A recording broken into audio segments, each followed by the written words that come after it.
it's a crisis of many layers, and it's childcare in terms of providers, in terms of slots open for families, in terms of cost.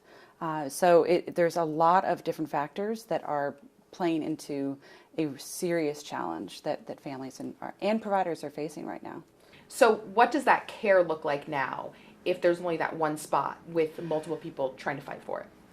Depending on the provider and the care center, it can look either like a really high jump in cost because they know people are willing to pay it because they're desperate. It looks like families telling a child care provider that they're pregnant before they tell their family because they want to try to reserve that one last infant spot. It means people are traveling further and further, or they're staying home. They are leaving one profession, trying to find something that allows them flexibility to stay at home, or they are just leaving the workforce altogether. With the programs that are now going to be closing, the challenges are only going to get worse. I mean, since 2018, we've lost about half of the state's child care providers. So we went from over 9,500 to about 4,400. So that need didn't go away, though. Our need didn't drop by half. When the pandemic was in its full swing and people were home, then we were able to sort of piece things together a little bit more. It's not happening that way right now. And so families are really, really struggling. Are, by and large, people who are incredibly talented. They are trained. They really, really care about kids. And they have created small businesses and that focus on providing early childhood care and education. What's happening is that there's a high level of frustration that parents are facing, and they're taking it out on providers, the same way that parents are often now taking it out on teachers at schools. There are regulations in place for the safety of your children. These providers did not create them. They have to follow them, and that's part of the licensing process. And it's not fair to someone who is barely making it, oftentimes not taking, especially the owners, are not taking pay themselves so they can pay staff, so they can take in more children because they know that families need it. It's primarily affecting women and women of color. And it is just a very, very unfortunate situation, and they are not to blame at all. Can you talk about the wages that childcare workers are paid? Are these livable wages? No, they are not. Ages ago, in sort of a different lifetime, I worked at a child care center up in New Hampshire, and they were very proud that they were able to offer me $9 an hour. And that wasn't minimum wage. And it was impossible to live on, and it was a part-time job.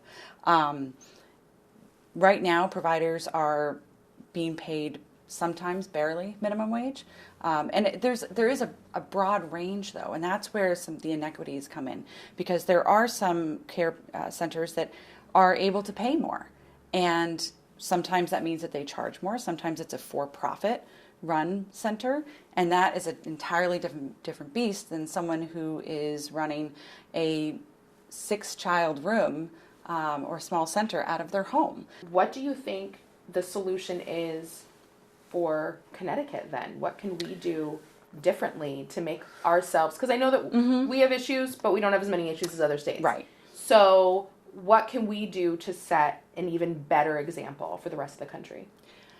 I think there's a couple of things that we should definitely be looking at. I don't know if you saw, there's a center in New Haven called the Friends Center that recently and has opened up free housing to about 24 of their staff members, because if they were able to give that staff member home, a safe place to live, they were able to retain the best employees and provide that stability for their kids, so their kids could also get care. I think if we can look at expanding Care for Kids program in Connecticut, right now my guess is that there are a number of families that qualify for assistance that do not realize that they do. So a family of 5 can earn up to about $130,000 and still qualify for assistance for childcare because they recognize that in Connecticut, the dollar just doesn't go as far in some ways. So opening that up in terms of just making people aware, I think could be really helpful.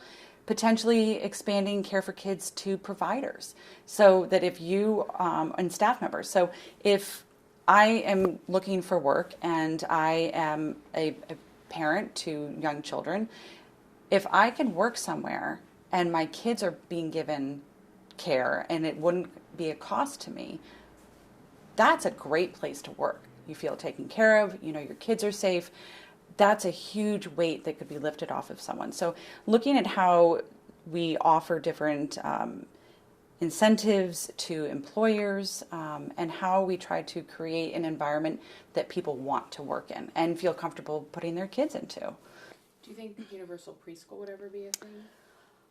I would love that. I really think that universal preschool, universal care would be a game changer because not only would it save so many families so much money because the cost would be shared amongst the taxpayers, and that may not be a popular idea, but I think if we are able to support people when their children need the most support themselves and the most resources, then that investment will be paid back so many times over in the future because we would be seeing a workforce that, if they want to, can get a job anywhere.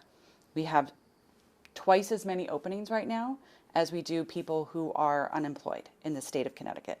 We have jobs that we need to fill.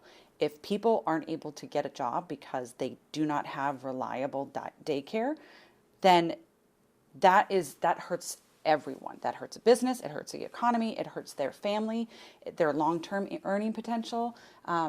I've talked about it in the past where, I stayed home for 13 years with my kids and I was very grateful to be able to do that. But that puts me at a very distinct disadvantage in that I've lost 13 years of income. I didn't put away for my own retirement. I didn't have a savings. I haven't just been able to step up on the income ladder. And that happens to so many people, mostly women, and that's a lifetime of an impact. So if we're able to give that support to people, provide that care, then our state, I think, would benefit so greatly from that. Things have changed so much, 10 years ago even, I don't think the cost of childcare was as much now. We're looking at, some people are paying $30,000 a year for childcare for one child. Mm-hmm. That's insane. Even though I recognize that childcare and daycare is way too expensive right now, I still think that we need to pay our providers more because if they will not stay in this work, and if we don't pay them more, and we don't recognize that they are equally deserving of a safe work environment and respect for that, because I think if people step back and maybe didn't look at it from the clinical side of it and just looked at it emotionally, you want to make sure that the people who are taking care of your children, like your most valuable thing in the world, are good people, that they're trained, that they are, they've got all of the background checks, that their provider, the staff is all licensed, that, the space is safe and your kids are safe. And that requires an investment.